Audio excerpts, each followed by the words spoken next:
the conference, this is going to be recorded. It's going to be recorded in purpose in terms of for lottery purposes, but it's also hopeful that we'll be able to put this webinar up on our website later on as well to hopefully help groups in case they can't join in. So I hope that helps. And without any further ado, I'm going to hand you over first of all to Kate Beggs from the lottery, and Kate's going to chat a bit about the fund. Brilliant, Conor. Thank you very much indeed, and thanks to all of you for taking the time to come and join us this afternoon, and to RCN for giving us the opportunity to talk about the COVID-19 Charities Fund. There's been a lot of interest in it over the recent weeks, so we've been really keen to try and take every opportunity we can to give as much information as we can and to answer all of your questions. So thanks so much to those of you who submitted questions in advance, but equally, if we say something that causes you to have more questions, then please do, as Conor says, put those on the chat and we can try and answer them today. It's probably useful for me in the first instance just to set out some background to the fund, where the money came from and why the National Lottery Community Fund is involved.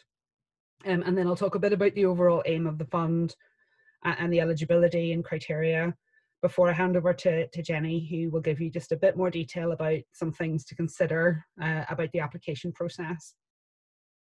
So most of you know that in May, the Communities Minister, Deirdre Hargey, announced that she was going to launch a fund of 15.5 million to support charities in light of COVID-19. And that was using Northern Ireland's share of a larger package which had been announced by the Chancellor a few weeks beforehand. That was a £750 million total package for charities, and this 15.5 million was part of Northern Ireland's share of that. About that time, ourselves and other sectoral representatives, including NICFA and others, had been talking to the department about the gaps that were appearing in the support that was being provided for the sector. The Department for Communities, as lots of you will know, moved quite quickly to sort of introduce, you know, the flexibilities for people who held grants with them, as did lots of other funders. But particularly those charities who had lost their income, be it from trading or from fundraising, you know, that income obviously was just wiped out quickly. And those charities that didn't have substantial grant funding or public sector contracts were really falling sort of through the gaps in terms of the support being provided, and many of them were finding themselves really at imminent risk as a result of that. We had also been talking to them about urgency and the need to start getting money out quickly, and it was with that in mind that the department started to talk to us about whether we might be able to administer the fund on their behalf. So, you know, we have an experienced team and established systems and processes for making grants and getting money out. And we knew that we would be able to start getting the money out more quickly than if a scheme was administered directly by the department, which is no criticism of the department, but they're a very big beast to try and turn or to do something in a very quick way. And we are a smaller organisation and more able to set up new processes quickly. So we got the green light 2 weeks ago, and the fund opened for applications last Monday, and it will be open for 4 weeks until the 10th of July. Applications have been coming in steadily since we opened. In fact, we had some on the very day we opened, and the first money, you know, will be going out before the end of the month. It is a competitive grant fund, as all of you know better than we do. £15 million is not going to be enough to replace all of the income that's been lost across the whole community, voluntary and charitable sector in Northern Ireland in recent months. So there's a maximum grant size of £75,000 to ensure that we can help as many organisations with the £15 million fund as we can in a meaningful way. But what we have said is that we expect people to apply only for what they need, and that can be a really small amount. And that means, you know, we can obviously make more awards if people only apply for what they actually need. The fund is intended to be a fund of last resort, so to help those who have lost income directly as a result of COVID-19 and who have either exhausted other means of support or who have been unable to access other forms of support to mitigate those losses. So it's an emergency intervention, and as such, the department decided that it should cover unavoidable costs for charities and community organisations up to the end of September. So just to be absolutely clear, this is not lottery money, but we are distributing it on behalf of the department, so funding from the Northern Ireland Executive. What we have tried to do is to put in place a process that is proportionate to the situation, that is light touch, which we hope will be straightforward for people who are applying for it, because I think we all understand how incredibly difficult it is at the moment for people to even think about funding applications, or, you know, sort of to navigate really difficult processes. And Jenny will talk a little bit more about that in a moment. It's not a perfect fund, not perfect process. It usually takes many, many months to put and design and launch new funding programs, but both we and the department were pretty determined that this needed to happen quickly in order to provide relief to people who need it most urgently. What it does mean is that we're going to have to take some quite tough decisions, and we do need to be able to prioritise if we receive a high volume of applications. So I thought it's just helpful to explain to people the basis on which that prioritisation will take place. We have set that out in the FAQs on our website, and all of this has been agreed with the department. But in the first instance, what we will be looking at is the extent and urgency of the financial need of the organisation who's applying between now and the 30th of September. This is about covering unavoidable costs, and we can talk a bit more perhaps about what unavoidable costs means. But it's about putting in place you know, something to help organisations cover those essential costs and keep going at the moment. So we'll be looking at whether an organisation has already put in place some credible plans to mitigate their losses and cover those costs, looked at other forms of support, talked to their funders. This fund will not be funding new activity. So if an organisation you know, has decided to take on a new kind of project or new activity, then that's not really what this fund is designed to cover. And there is other funding available for direct activity. This is about covering the organisational costs, so the essential running costs to keep your organisations going between now and the end of September. It is unrestricted funding. There is no list of eligible or ineligible expenditure. What we're asking organisations to do is to list the costs that they consider to be unavoidable for them to operate safely in the current environment. Some of that could include loan repayments or even redundancy repayments in some cases, if that is what an organisation needs to adapt. It can include some sort of minor structural adaptations. Some people have asked us about perspex screens or PPE or things they need to put in place to keep running over the next few months.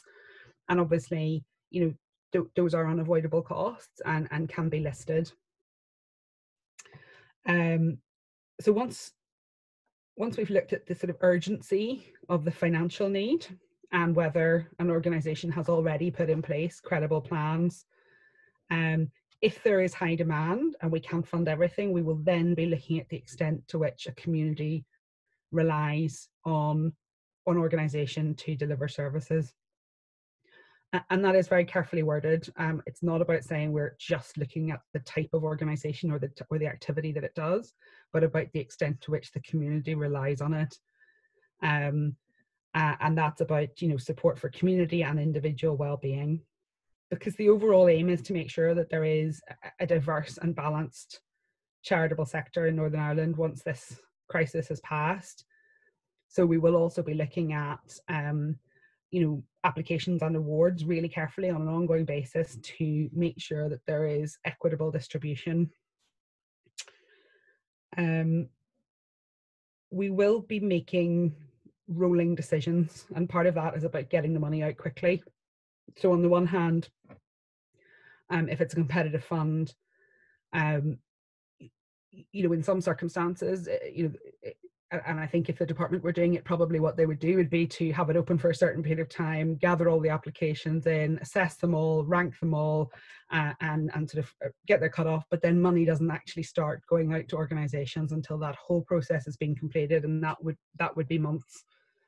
What we have said is that we will make decisions on a weekly basis as we receive applications. But we don't want that to be just first come, first served either.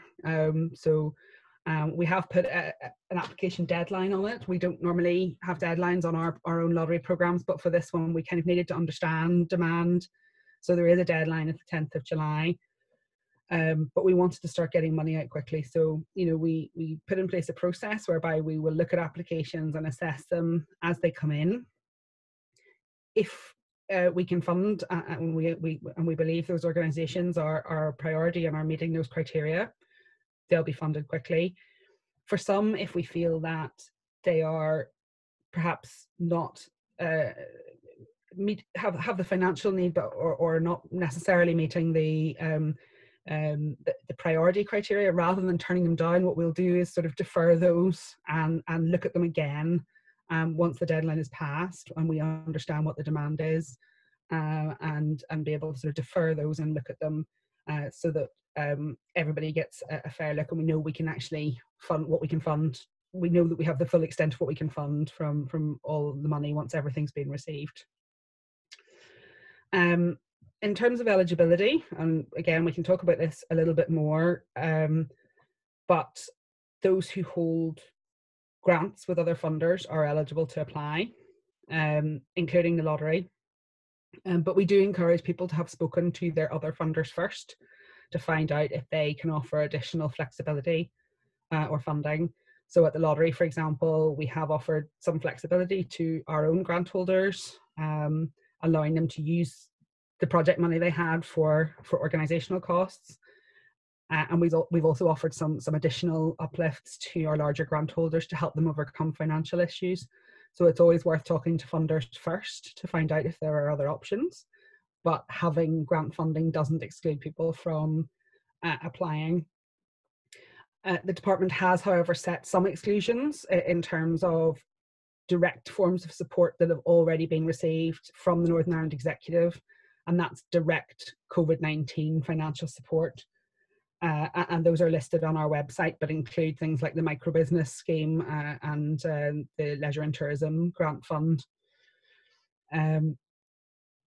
So the Department for Communities set the aims and eligibility criteria for the fund, and while we can talk about what those are and how to access this fund, I can't speak on behalf of the department, but I know some people have raised the question about, well, if this fund is providing support up to the 30th of September, what comes next?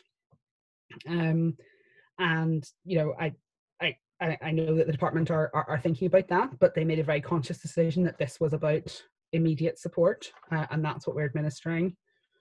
I can reassure people that alongside delivering this government money, our own lottery programs, including Awards for All, are open, and we are putting out money, making our grant announcements on a monthly basis, and we will look as quickly as we can at lottery applications as well to those facing additional challenges from COVID-19. Some of you will also know that we are also responsible for delivering the Dormant Accounts Fund in Northern Ireland, and that we consulted last year on policy directions related to that from the Department of Finance.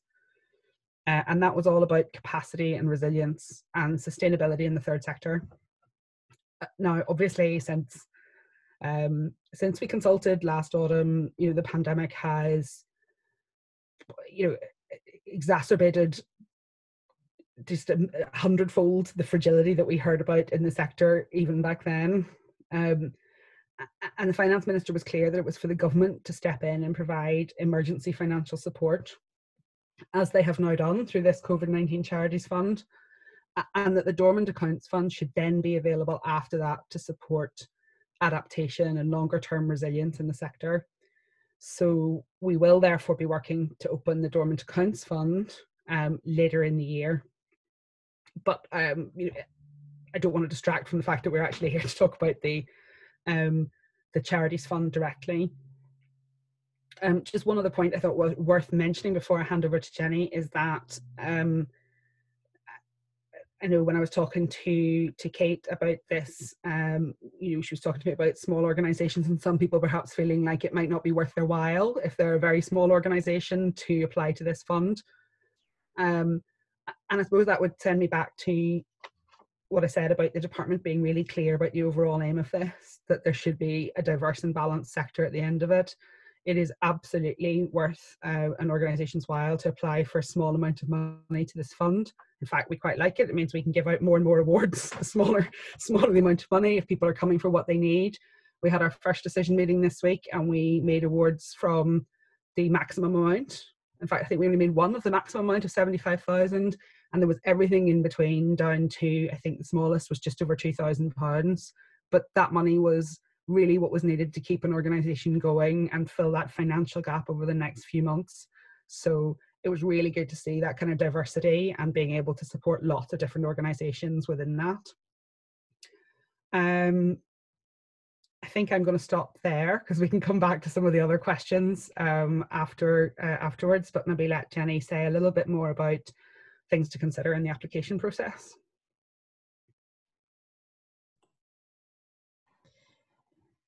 Thanks, Kate. Just get. Sorry. Thanks, Kate.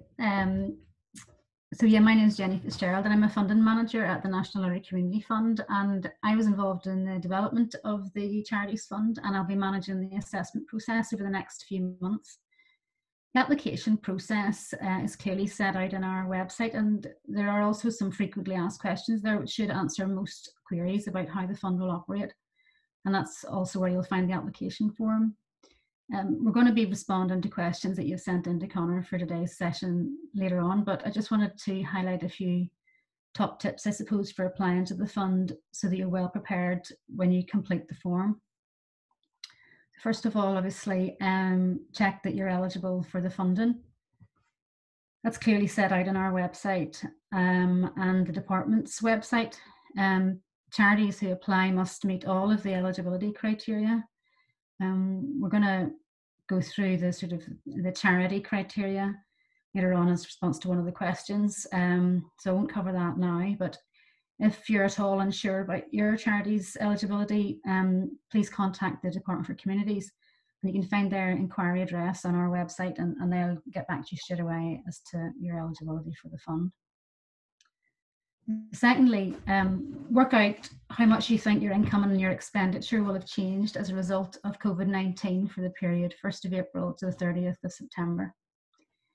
If your fundraising or trading income will not be reduced as a result of COVID-19, then you won't be eligible for this funding. After that, work out how much you need to spend to cover unavoidable costs for that period. Some charities will have had to reduce or stop activities, and therefore their expenditure is likely to decrease. But of course, some expenditure is unavoidable. So for example, paying rent or utility bills or essential staff costs. So they'd all be covered in their unavoidable costs. And then you work out what the difference is between your revised income and your revised expenditure. And if there isn't a deficit when you look at that, then you won't be eligible for this fund either, because this fund is to cover the deficit between what your revised income and your expenditure is. If there is a deficit, then think about how much you can cover by using your reserves or asking funders to repurpose grants or other fundraising. We ask you to complete a financial overview template to capture all of those figures. And there are questions on the application form for you to explain in more detail your charity's financial situation. There's also a video on our website to explain how to fill in the template. I just wanted to point out that we actually updated the financial overview template to provide clear guidance around some of the questions people have asked us since we launched. and we also updated the video. So if you looked at these documents when the programme was first launched, maybe you might want to take another look as the guidance has been updated since then. So that's my introduction finished. I'll sign off now for the time being, and we'll just get on with the questions that you sent in. That's great, Jenny. And Kate, thanks very much for that. It's probably given quite a lot of us a food for thought for a lot of the people that's in the group here. So I have asked groups to send us through a number of questions. So I'm just going to put these forward to you now. I've just sent in as well too in the chat there that if anybody has any questions that hasn't been covered, if you want to put it in the chat and we'll pick it up hopefully towards the end of the seminar, if that's okay. But the first two questions for quite a bit of a combination because they're probably quite the same. But the first one was from a group who are saying, we are currently on the waiting list to be called forward by the Charity Commission. Our group wants to know if we are able to avail of this funding stream with our current plight. And the other question was from another group, which is slightly similar in that their organisation has been waiting for 2 years to be called forward. And can they also apply to the fund? Yep, and the short answer to that is yes. All charities who are operating lawfully in Northern Ireland as a charity are able. I'm so sorry about my cat who keeps interrupting. All charities who are operating lawfully in Northern Ireland are able to apply, and knowing that there are issues with the backlog at the Charity Commission and so on, the department were really keen just to be really clear about that. So they are set out in the website, but what I would say is that as long as a charity was formed before the 31st of March and has at least 2 unrelated people on its board or committee and a UK Bank or Building Society account, and that they have either submitted an expression of interest before the 31st of March, being called forward by the Commission, or deemed to have submitted an expression of interest, then they're all eligible to apply at that point. So you don't have to have completed that process, but you have to have been deemed to have submitted an expression of intent. The Charities Commission have provided us with a list of all the people who had done that by the 31st of March, so we'll be able to double check that. But the department, as Jenny said, does have a contact form on its, a sort of inquiries form on its website, and we have their contact details as well on ours. And if there's any question about eligibility, you can contact the department and they will double check and they will reply to that. We've set this process up so that they will do that and do it quickly. You know, if you do have any queries about specific questions around eligibility, I would just encourage you to double check with them. But broadly speaking, as long as you have submitted that expression of intent and are operating lawfully as a charity, then you're eligible to apply for this fund, as long in line with the other eligibility criteria. That's great. That's brilliant, Kate. Thanks very much for that. So then the next question was from a group who said, I want to know more about this fund and about whether we are eligible, as we don't have any paid workers nor any premises of our own. However, we would still like to know about whether or not we can still run safely and to have our costs covered for insurance wide. Would we be eligible? Yeah. So I think the key points here are that the fund exists to support those who've lost income or are unable to cover unavoidable costs as a result of COVID-19. And as I said earlier, you know, we can't fund new activity, but if there are unavoidable costs that are necessary in order to operate safely, that mean that, you know, financially you're not going to be able to make ends meet before the end of September while continuing to operate as a charity, then those would be considered unavoidable costs, and you can list those on the financial pro forma and be able to apply. So this is, as I said earlier, it's unrestricted funding, so we're not sort of it's not that you're applying for specific costs, but what we want to understand through the financial pro forma is what your overall financial situation is and what your unavoidable costs are, so that, you know, we can see what the deficit is and how this funding might be able to help that. Jenny, I don't know if you want to add anything to that. Yeah, just the point that you have to have lost income due to the impact of COVID-19. You know, I suppose that's the first element to that. So it's not a fund that covers your core costs, irrespective of whether you've lost income. You have to have lost income as a result of COVID-19 as the first step. And then we would look at those types of core costs that are unavoidable. Yeah, those definitely look like they would be considered eligible. That's great, brilliant, Jenny. Thanks very much for that. Next question, and this is a slightly different caveat to something around this with regards to having overfunding. So this is from a group who have said, we have received an Awards for All grant in February, and it's a capital grant for essential repairs. We need to keep this, as without doing the repairs, we may not meet health and safety requirements to continue running our hall. Can we still apply for the COVID-19 charity grant, even if we didn't go back to Big Lottery and ask them for money to cover our core costs and loss of earnings? Yeah, I can take this one. Yeah, I mean, yes, you can keep your Awards for All grant for your essential repairs, and then what you need for your core costs, exactly the same principles apply that we've just outlined in relation to that. The only thing to consider is if you're actually a current grant holder from one of our larger programs, People in Communities or Empowering Young People or Reaching Out Supporting Families programs, it would be worth chatting to your funding officer first, as we might be able to increase your current grant if your income's been affected by COVID-19.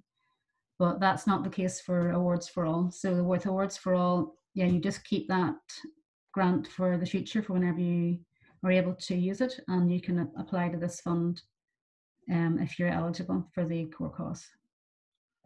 So I think that's a lot of it is just about, you know, for us, it's about what's common sense. You know, in that situation, that makes perfect sense to me that, you know, you still need to use that to do the repairs that you needed it for originally. It's not viable for you to suddenly put that into your running costs, because then, you know, the building will fall down or whatever, you know, that you need that capital money.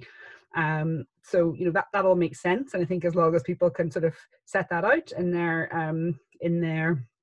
application and sort of say what they have, what income they have, and why this needs to be kept for this reason, then that all is perfectly acceptable.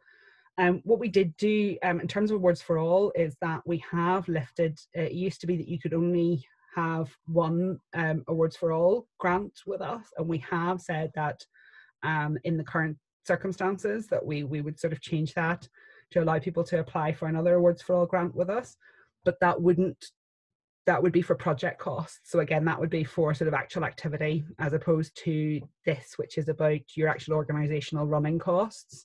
So it's worth just thinking about whether, you know, maybe if what you really need is some kind of project cost, then you might want to look at something like Awards for All.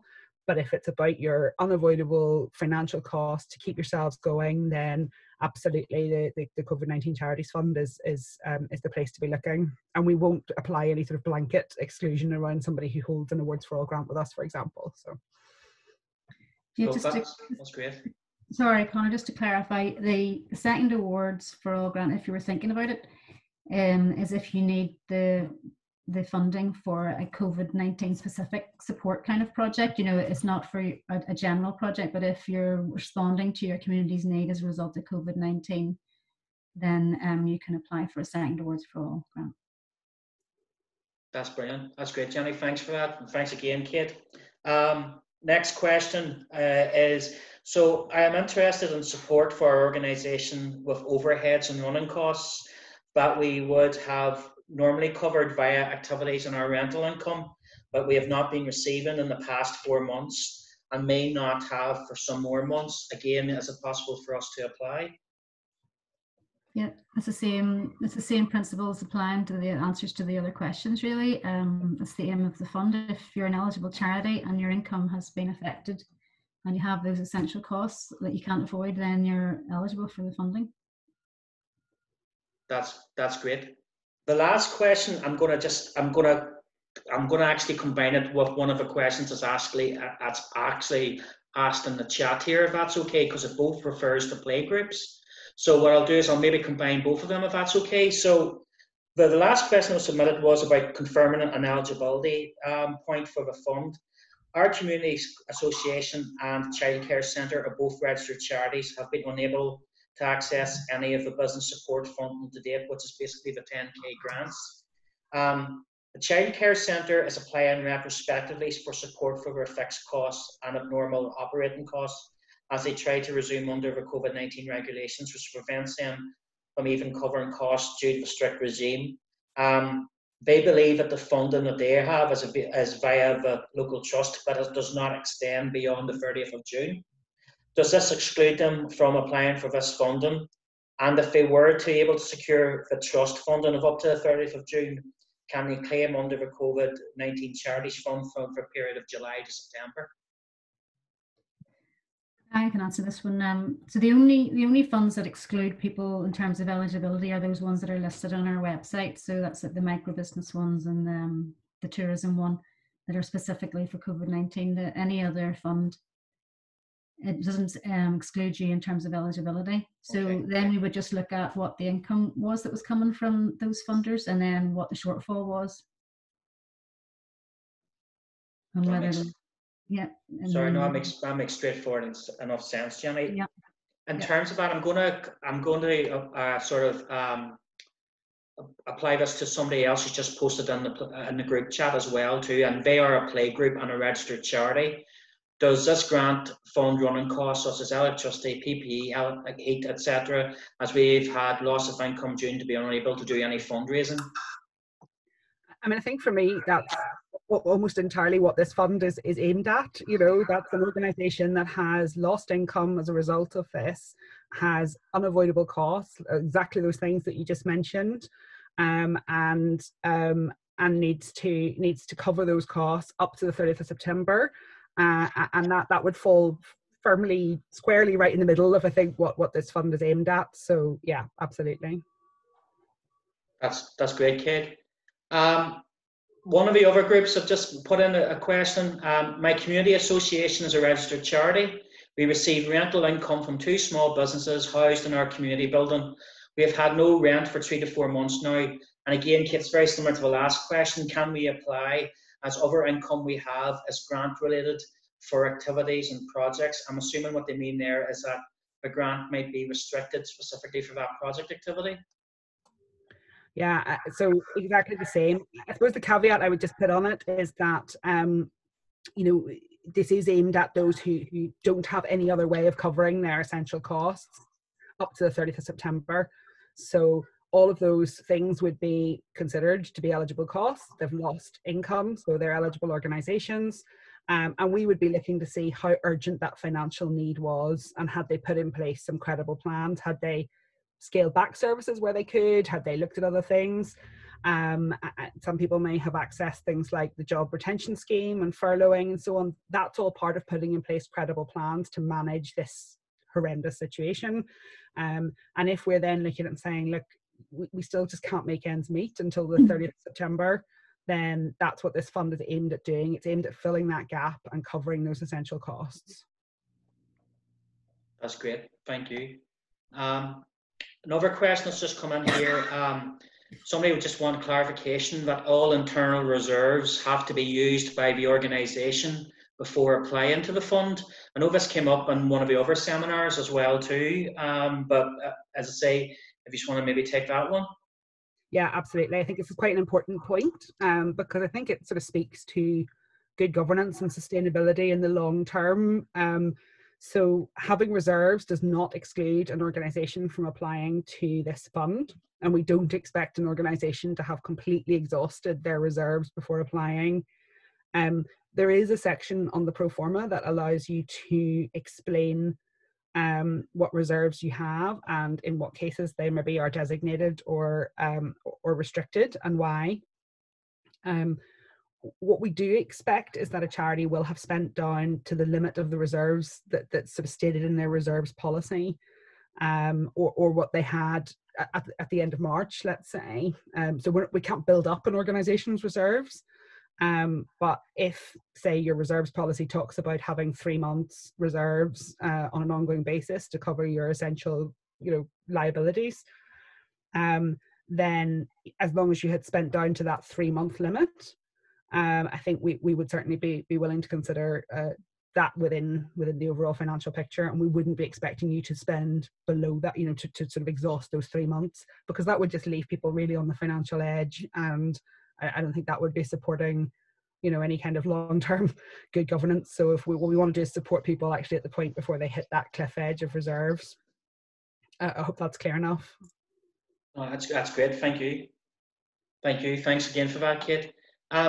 There was another question that was asked, and I think it was from, I think it what it might mean is about the other grant schemes that might be ineligible, Jenny, but I'll just run this past you. It says, is the furlough money part of the scheme that's as seen as excluded? You're on mute, Jenny. No, that's no, but the money that you would get from the furloughing scheme, from the job retention scheme, would be income that you'd receive. So that would just be in that balance of looking at the difference between your income and your essential expenditure. If it's helpful, just the only funds that the department have actually stated would exclude people from this are the specific COVID-19 charity funds. So the Department for Economy Small Business Support, Retail, Hospitality, Tourism and Leisure Grant, which is the one that we can never remember, and the Micro Business Hardship Fund, as well as the support that was announced separately for hospices and some cancer charities. So those are the only things that are actually excluded in terms of having already received direct financial support from the executive. In other cases where you maybe have ongoing funding from the executive as part of your normal sort of, you know, core funding or other kinds of things, it would be, I think, for us about the proportion of that. So if you mostly rely on trading income or fundraising, but you have a bit of grant support as well, you know, we'll be just looking to see how proportionate that is and whether, you know, you've been able to get some flexibility around that. But it won't sort of, it won't exclude anybody. But we would obviously want to see that. Whereas if you have a sort of, you know, if most of what your income is grant funding or public contracts, then, you know, that's probably going to be less of a priority for this fund than the people who've lost income. That's great, Kate. Thank you. There's another question that's just come in as well too, and it's regarding churches. So can churches also claim for loss of income and lost opportunities for fundraising? If the church is, if they're a charity, if they're considered to be a charity, then they would be eligible for the fund. And then it would be a case of, to the extent to which the community relies on the charity in the community, you know, it would be that sort of prioritization piece. So if the applicant then explains the sort of work they do for the community and how the community relies on them, then that's what we'd be looking at. But the kind of income costs that you're talking about there, in terms of, people have talked to us about lost collections, church collections and so on, that certainly counts as if that's part of their normal charitable income, as long as they are operating as a charity. That's right. Sorry, yeah, I missed that. But yeah, the lost income from those donations and what have you, yeah, that's considered. That's great. Thank you. And again, another question that's come in as well too is, would the fund cover summer holiday pay for staff that would have normally been used in terms for fundraising? So I'm assuming what the question is about staff that might have been just involved in fundraising activities or maybe raising funds for actual reorganisation at that stage. So I think for me that's about the plans that an organisation is putting in place to adapt its services. So if you're not able to carry out the kinds of things you might normally have done over the summer, but you know, you organise and you've put in place plans to maybe sort of hibernate staff, or you need to redirect funds from the kind of activity you might normally have done to support, you know, your ongoing organisational costs, if that's salaries or other kinds of overheads, then that makes sense, as long as it makes sense as part of a credible plan for how you intend to adapt and overcome this, and you've thought about all the kinds of other means of accessing that. So if your staff are furloughed, for example, and you're getting money from the job retention scheme, then that should be covering that overhead in a way, and we would obviously be looking at that as well. But But obviously, if you're not carrying out the fundraising activity, you're not creating the income you would normally have done, and so therefore you've got a bit of a cash flow problem. I think that's part of what we're asking people to set out on that pro forma, is what they would normally have expected their income and expenditure to be, what it is now and why, and where the deficit is in between that. So I think that's something people can set out quite clearly for us, and I hope the process, I think the application form and the financial pro forma give people plenty of opportunity to explain their circumstances to us, and that will really help us sort of be able to see what the balance of the problem is. Well, that's great, Kate. Thanks very much. That's the end of the questions that I have anyway. I'm assuming that unless anybody has any other questions, maybe, or anything else that they want to maybe get clarification with Kate and Jenny before the end of the seminar, or everybody happy enough? And you can unmute yourselves if needs be, just to make sure to say. Thanks very much, Kit and Jenny. That was really good. You're welcome. I have to act as if I know how to make sense of it all. But I don't. No problem to you, Paddy. You'd absolutely make sense of it, I would say. Thank you, Connor. That's great, then. With that, what we can do is we'll probably just leave it like that as well too. What I can imagine is that some of you might go away and may have some other questions for Kate and Jenny, and if you do so, by all means, if you want to, you can send the questions on to myself and we can collate them and send them on to Kate and Jenny, or if you want to get in contact with them themselves too, either via the website. There are frequently answered questions document that's on the website, and the pro forma and the video is really, really good, and it's really, really useful, and it is relatively straightforward for groups, particularly the small groups that we work with normally exclusively for that as well too. As I said before, we've been recording this seminar, so what I'm hoping is that we'll be able to put this up on our website, hopefully sometime today or tomorrow, and if it does, we'll promote that on our social media, and also we'll drop you an email to let you know if you want to have any questions. But at this stage, unless Kate or Jenny, you have anything more further you'd like to add yourselves? No, absolutely. Just thank you very much, and I hope that the information is accessible to people and that it's clear. But do please, if there are other questions, even from anything we've said today, do please send them on to Connor, and we'll be happy to sort of receive those afterwards as well.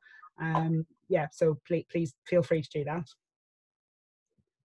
That's great, Kate. That's great. And that's just, again, thank both Kate and Jenny to taking part in this programme as well too. We're always very keen to make sure members, and particularly rural groups, get equal access to funding like this, as well as our urban counterparts as well too. So any opportunity we have like this, we'll be more than happy to do so. And if you have any other questions, either for the lottery, either say send them to ourselves, or anything else that RCN does, we're still working away, albeit working from home, and we're still contactable via email and mobile. So without further ado, thank you all again. Thanks for joining us this afternoon. Hope you all stay safe. And if we can be any further assistance, please let us know. Bye-bye. Bye-bye.